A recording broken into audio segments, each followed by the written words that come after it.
بین الاقوامی ادارے آکسفام کے مطابق دنیا کے 62 امیر ترین لوگوں کے پاس پوری دنیا کی 50% دولت جمع ہے۔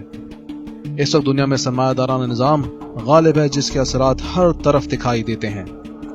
چاہے بنگلہ دیش کا ایک فیکٹری ورکر ہو جو ہر مہینے صرف $60 کماتا ہے، یا چاہے ایک ٹیکسی ڈرائیور ہو یا مزدور، یہی سرمایہ دارانہ نظام ان کا بری طرح معاشی استحصال کرتا ہے، جس وجہ سے اس کو بدترین نظاموں میں سے بہترین نظام کہا جاتا ہے۔ تو کیا ہم اس نظام کے جھوٹے دعووں پر یقین کریں؟ کیا ہم واقعی اس غیر منصفانہ دولت کی تقسیم پر خاموش رہیں جو اس نظام کے تحت دنیا کی 50% دولت 62 امیر ترین لوگوں کی جاگیر بنا دیتی ہے؟ یا ہمارے پاس ایسا کوئی متبادل نظام موجود ہے؟ اس ویڈیو میں ہم اس متبادل نظام پر روشنی ڈالیں گے جو اسلام ہمیں دیتا ہے۔ کئی صدیوں سے اسلامی تہذیب نے سائنس اور طبیعیات کے شعبوں میں خاصی ترقی کی ہے۔ یہ اسلام کا اقتصادی نظام ہی تھا جس کے تحت مسلمانوں نے ترقی کی منزلیں طے کی۔ آئیں یہ سمجھتے ہیں کہ سرمایہ دارانہ نظام اور اسلام کے اقتصادی نظام میں کیا فرق ہے۔ یہ موضوع چونکہ کافی طویل ہے، اس لیے تفصیلات کو اس مختصر ویڈیو میں نہیں بیان کیا جا سکتا، البتہ تفصیلات جاننے کے لیے نیچے دیے گئے لنکس ملاحظہ کریں۔ سرمایہ دارانہ نظام میں معاشی مسئلے کو انسانوں کی لامحدود خواہشات اور محدود وسائل کے مسئلے کے طور پہ پیش کیا جاتا ہے، جس کا مطلب ہے کہ ہر شخص چاہتا ہے کہ اس کے پاس پیسہ، گاڑیاں، بڑا گھر اور نئی ٹیکنالوجی ہو جس کو پانے کے لیے وہ ہر وقت محنت کرتا رہتا ہے۔ لہذا سرمایہ دارانہ نظام اس مسئلے کا حل بھی اسی طرح دیتا ہے کہ انسانوں کی خواہشات کو پورا کرنے کے لیے جتنا ہو سکے تمام اشیاء کی پیداوار کو بڑھایا جائے۔ یہی وجہ ہے کہ ماہرین GDP یعنی قومی پیداوار کی پیمائش اور اس کے متعلق تجزیے کرتے نظر آتے ہیں۔ اس کے برعکس اسلام معاشی مسئلے کو بالکل الگ انداز میں دکھاتا ہے۔ اسلام انسانوں کی ضروریات اور خواہشات کے درمیان فرق کرتا ہے۔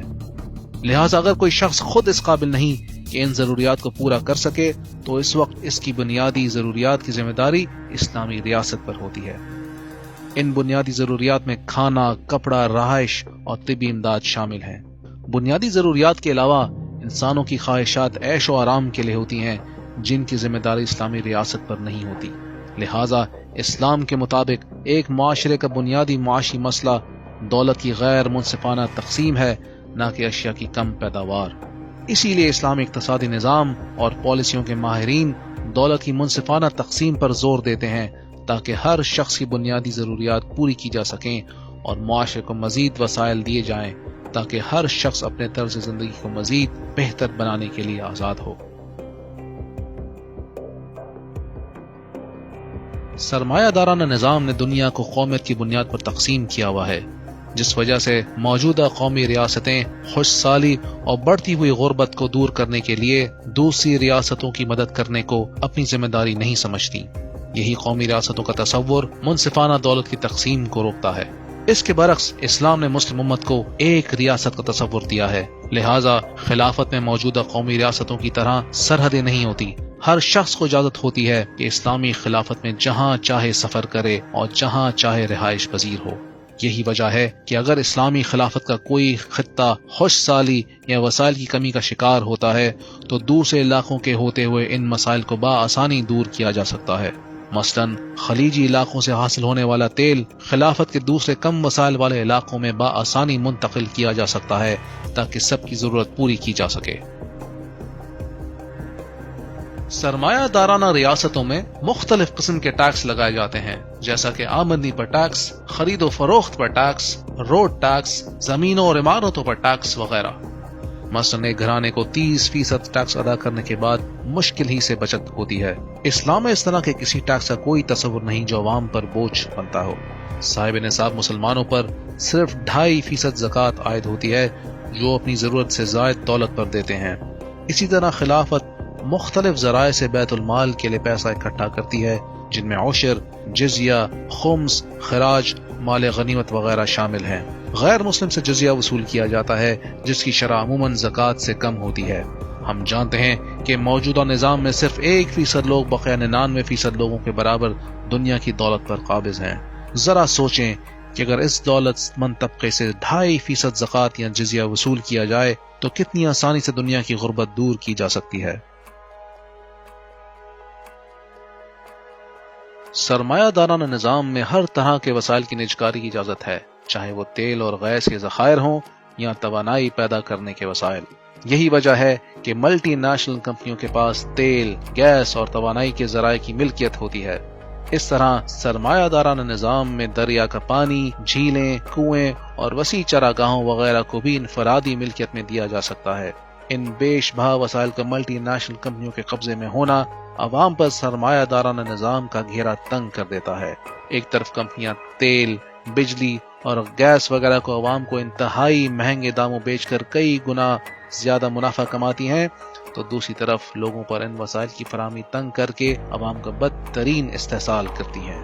اسلام میں ان جیسے تمام تر وسائل کی نجکاری نہیں کی جا سکتی، چنانچہ تیل، بجلی اور گیس کے ذخائر عوام کی اجتماعی ملکیت میں ہوتے ہیں۔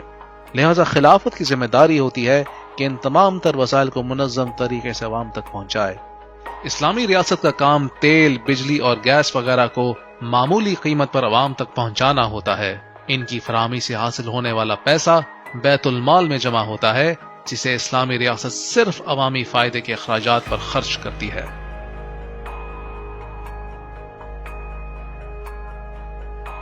سرمایہ دارانہ نظام میں لوگ بینکوں میں پیسے جمع کر کے سود کماتے ہیں، جس کی وجہ سے پیسہ معاشی سرگرمیوں میں کم خرچ ہوتا ہے، لہذا وقت کے ساتھ نوکریوں اور کاروبار کے مواقع کم سے کم ہوتے جاتے ہیں، کیونکہ سرمایہ صرف چند شعبوں میں محدود رہتا ہے۔ اس کے برعکس اسلام دولت کو جمع کرنے کی بجائے معاشی سرگرمیوں میں خرچ کرنے پر زور دیتا ہے، کیونکہ اسلام میں سود حرام ہے، لہذا لوگ پیسے کو جمع رکھنے کی بجائے منافع بخش کاروبار میں لگانے کو ترجیح دیتے ہیں، جس سے پیسہ گردش میں آتا ہے اور معیشت ترقی کرتی ہے۔ یہی وجہ ہے کہ اسلام کے نفاذ سے کاروبار اور نوکریوں کے مواقع پیدا ہوتے رہتے ہیں۔ اسلام زمینداروں کو اپنی قابل کاشت زمینیں استعمال کرنے پر زور دیتا ہے، کیونکہ اسلام میں ایسی زمینوں کو کرائے پر دینے کی اجازت نہیں۔ اگر وہ باڑ لگائی گئی زمینیں کاشت کے لیے استعمال نہیں کرتے یا کسی دوسرے کو نہیں دیتے تو اسلامی ریاست کچھ عرصے بعد اس زمین کو صحیح ہاتھوں میں منتقل کر دیتی ہے تاکہ زرعی یا صنعتی پیداوار میں کمی نہ آئے۔ البتہ اشیاء جیسے گاڑی، بنگلہ وغیرہ کی خریداری کے لیے خلافت میں بھی حلال طریقے سے پیسہ جمع کیا جا سکتا ہے، کیونکہ وہ پیسہ بالآخر معیشت میں ہی استعمال ہوتا ہے، نہ کہ کچھ مخصوص سودی اداروں میں۔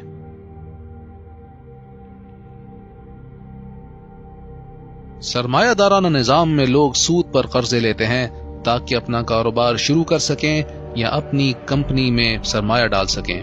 اس طرح کمپنی کو مزید پھیلانے کے لیے اس کے شیئر اسٹاک مارکیٹ میں فروخت کیے جاتے ہیں۔ جب کسی کمپنی کا دیوالیہ ہوتا ہے تو اس کے مالکان یعنی شیئر ہولڈرز اپنا سرمایہ کھو بیٹھتے ہیں، البتہ قرضے پورے کرنے کے لیے کمپنی کے اثاثوں کے علاوہ مالکان کی ذاتی دولت استعمال نہیں ہوتی۔ یہ اس لیے کہ لمیٹڈ لائبلٹی یعنی محدود مقروضیت کا ہونا ایک طرف مالکان کی ذاتی دولت بچاتا ہے تو دوسری طرف ان قرض دہندوں کا نقصان کرتا ہے، کیونکہ وہ لمیٹڈ لائبلٹی کے ہوتے ہوئے مالکان کی ذاتی دولت سے قرض وصول نہیں کر سکتے۔ چاہے ان مالکان کے پاس بینکوں میں ذاتی دولت کئی بلین ڈالر ہی کیوں نہ ہو، کوئی ذاتی پیسہ ان کی کمپنی کے قرض ادا کرنے کے لیے استعمال نہیں ہوتا، جبکہ اسلام میں مقروض کو پائی پائی کا حساب دینا ہوتا ہے اور مرنے کے بعد بھی اس کے لواحقین پر قرض ادا کرنے کی ذمہ داری عائد ہوتی ہے۔ اگر اسلامی ریاست کو یہ معلوم ہو کہ مرنے سے پہلے اس شخص کو قرض ادا کرنے کی نیت تھی تو وہ خود اس قرض کو ادا کرتی ہے، چاہے اس کی وراثت میں اتنا مال نہ بھی ہو۔ چنانچہ اگر کچھ افراد کاروبار کے لیے کمپنی کھولتے ہیں تو کمپنی کے دیوالیہ ہونے پر ذاتی دولت سے بھی قرض ادا کرنا ہوتا ہے، کیونکہ اسلام میں لمیٹڈ لائبلٹی کا تصور نہیں۔ مزید یہ کہ کاروبار کرنے کے لیے اسلام نے پارٹنرز یعنی شراکت داروں کو قریب سے جاننے پر زور دیا ہے، جبکہ سرمایہ دارانہ کمپنی میں شیئر ہولڈرز یعنی حصہ داروں کو جاننا ضروری نہیں ہوتا۔ اسی طرح اسلام میں سارے پارٹنرز کاروبار کی فیصلہ سازی میں برابر کا حق رکھتے ہیں، جو کہ سرمایہ دارانہ کمپنی سٹرکچر میں نہیں ہوتا۔ پھر اسلام کے اقتصادی نظام کے تحت کوئی ایسی کمپنی بنائی ہی نہیں جا سکتی جو حرام مال فروخت کرے یا اسلام کے کسی قانون یا اصول کے خلاف ہو، جیسا کہ شراب، زناکاری اور سودی کاروبار وغیرہ۔ چونکہ سرمایہ دارانہ نظام میں کمپنیز عوامی شیئرز اور سودی قرضوں سے سرمایہ حاصل کر کے زیادہ وسیع ہو جاتی ہیں، لہٰذا ایک عام فرد کا چھوٹے پیمانے پر کاروبار شروع کرنا اور پھر بڑی ملٹی نیشنل کمپنیوں کے مقابلے کھڑے ہونا ناممکن ہوتا ہے۔ بڑی سرمایہ دارانہ کمپنیز ان چھوٹی کمپنیز کو عموماً خرید لیتی ہیں تاکہ کاروبار میں مقابلے کو ختم کر سکیں اور اپنی اجارہ داری قائم کر سکیں۔ مثلاً جب ہم کولڈ ڈرنک وغیرہ خریدتے ہیں تو شاید ہی کوئی چھوٹا برانڈ سپر مارکیٹ میں فروخت ہوتا دکھائی دیتا ہے۔ عموماً پیپسی کولا اور ریڈ بل ہی بین الاقوامی سطح پر غالب نظر آتی ہیں۔ مزید ان جیسے مشہور برانڈز اضافی شکر، مصنوعات اور کئی نقصان دہ اشیاء کے استعمال کرتے ہیں جو مقبولیت کی بنا پر اور مد مقابل کوئی متبادل نہ ہونے کی وجہ سے ڈھیروں ڈھیر فروخت ہوتی ہیں۔ یہی وجہ ہے کہ موجودہ دور میں ملٹی نیشنل کمپنیز کے پاس کچھ ملکوں تک سے زیادہ دولت ہے۔ ان سرمایہ دارانہ کمپنیز کے پاس بھرپور طاقت اور پیسہ ہوتا ہے جس کے ذریعے لابی کے سماج سے وہ قوانین پر اثر انداز ہوتی ہیں۔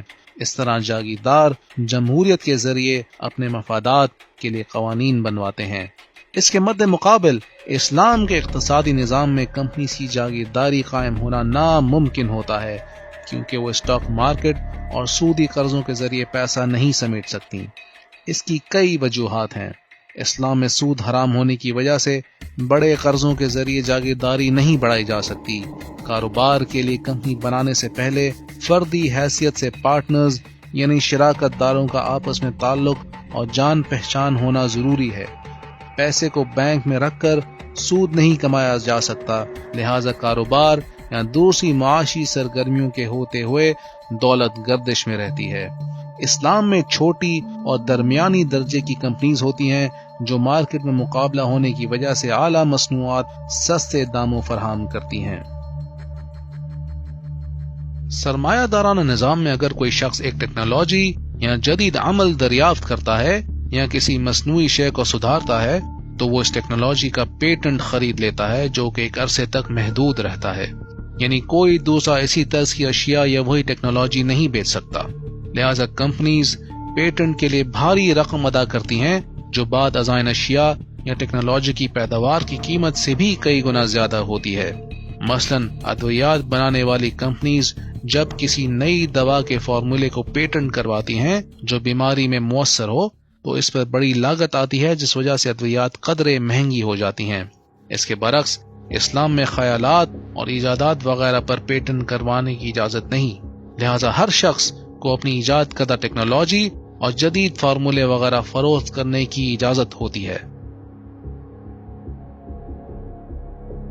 1971 سے پہلے معیشت میں ڈالر سونے کی قدر پر مبنی ہوا کرتا تھا اور تمام کرنسیاں ڈالر سے جڑی ہوتی تھیں۔ 1971 میں صدر نکسن نے یہ سلسلہ ختم کیا اور ڈالر کو بھی فیٹ کرنسی یعنی کاغذی نوٹ کی شکل دے دی جو سونے کی قدر پر مبنی نہیں ہوتی۔